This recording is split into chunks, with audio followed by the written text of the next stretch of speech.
નમસ્કાર દર્શક મિત્રો, સ્વાગત છે આપનું આપણી આ યુટ્યુબ ચેનલ ભાવેશ મકવાણા ન્યૂઝમાં।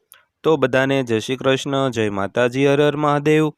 તો મિત્રો આજે તારીખ થઈ છે 16 એપ્રિલ 2025 અને વાર બુધવાર। તો આજના દિવસના સમાચારમાં વાત કરીએ તો આપણે પેન્શનરો અને સરકારી કર્મચારીઓને આ તારીખે ખાતામાં જમા થશે આટલું બધું પેન્શન। તો મિત્રો હજી 15 મિનિટ પહેલાં જ આવ્યા છે એક મોટા સમાચાર। તો સમાચારમાં વિગતવાર વાત કરશું એટલે વિડીયો અંત સુધી જોઈ લેજો।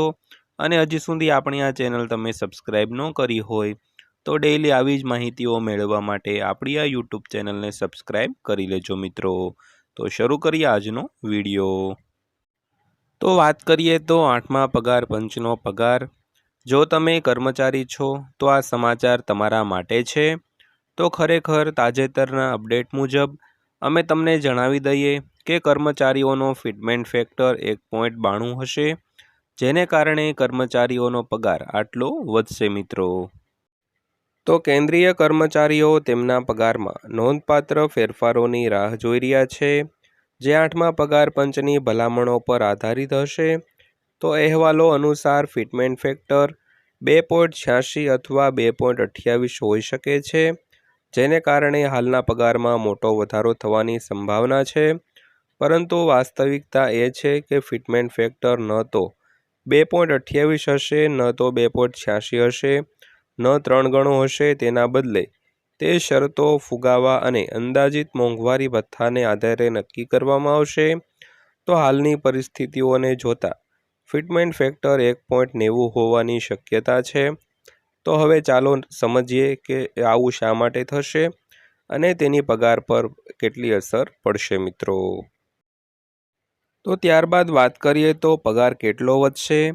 જો આપણે બીજા પગાર પંચથી લઈને 7મા પગાર પંચ સુધીના સરેરાશ પર નજર કરીએ તો 27% વધારો છે। તો 7મા પગાર પંચમાં કુલ વધારો 14.27% હતો। તો હવે જ્યારે 8મા પગાર પંચની રચના થઈ ગઈ છે ત્યારે સરકારે આ વખતે કેટલો વધારો કરવાની ભલામણ કરી છે તે જોવાનું મહત્વનું રહેશે। તો વર્તમાન મોંઘવારી ભથ્થાને ધ્યાનમાં લેતા 1 જાન્યુઆરી 2026 સુધીમાં ડીએ 60થી 62% સુધી પહોંચી શકે છે। તો નિષ્ણાંતોના મતે મોંઘવારી ભથ્થું 61% સુધી પહોંચવાની શક્યતા છે। તો હાલમાં 55% મોંઘવારી ભથ્થું મંજૂર છે। જો આ પરિસ્થિતિ સ્વીકારવામાં આવે તો કર્મચારીઓને 8મા પગાર પંચમાં માત્ર 18% પગાર વધારો મળવાની શક્યતા છે। પરંતુ પગારમાં 24%નો વધારો થાય તો ફિટમેન્ટ ફેક્ટર વધી શકે છે, પરંતુ તેની શક્યતા ઘણી ઓછી છે। તો ત્યારબાદ વાત કરીએ તો ફિટમેન્ટ ફેક્ટર શું હશે। તો હવે ફિટમેન્ટ ફેક્ટર વિશે વાત કરીએ તો ફિટમેન્ટ ફેક્ટરનું મૂલ્ય વર્તમાન મોંઘવારી ભથ્થા અને સરકાર અથવા પગાર પંચ દ્વારા નક્કી કરાયેલા પગાર વધારા પર આધારિત છે। જો પગારની ગણતરી આ રીતે કરવામાં આવે તો ફિટમેન્ટ ફેક્ટરની ગણતરી મોંઘવારી ભથ્થા અને પગારમાં વધારાના સંદર્ભમાં કરવામાં આવશે। તો હવે ધારી લઈએ કે સામાન્ય સંજોગોમાં મોંઘવારી ભથ્થું 61% છે, તે જ સમયે પગારમાં 18%નો વધારો થવાની ધારણા છે। તો આ સ્થિતિમાં કેન્દ્રીય કર્મચારીઓ માટે ફિટમેન્ટ ફેક્ટર ફક્ત 1.90 રહેશે। આવી સ્થિતિમાં નવા પગાર પંચની ગણતરી કર્મચારીઓના મૂળ પગારને ફિટમેન્ટ ફેક્ટર સાથે ગુણાકાર કરીને કરવામાં આવશે મિત્રો। તો શું આપણે 2027 સુધી રાહ જોવી પડશે।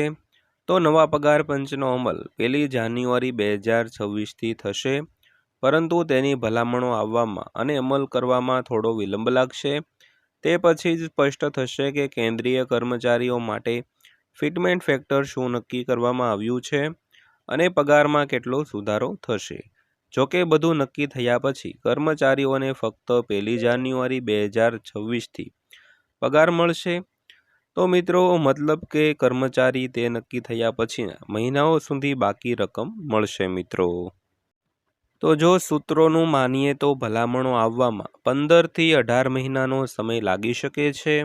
તો સૂત્રોના જણાવ્યા અનુસાર કમિશન પોતાનો અંતિમ અહેવાલ રજૂ કરતા પહેલા એક વચગાળાનો અહેવાલ પણ રજૂ કરશે, પરંતુ આ રિપોર્ટ મે 2026 સુધીમાં આવવાની શક્યતા છે। તો આ પહેલાં 8મા પગાર પંચ માટે ભંડોળ ફાળવણી પણ બજેટ 2026માં થઈ શકે છે મિત્રો। તો ત્યારબાદ વાત કરીએ તો ડીએની ગણતરી બદલાશે। સૂત્રોના જણાવ્યા અનુસાર જ્યારે નવું પગાર પંચ લાગુ થશે ત્યારે સરકાર મોંઘવારી ભથ્થાની ગણતરી માટે આધાર વર્ષ બદલી શકે છે।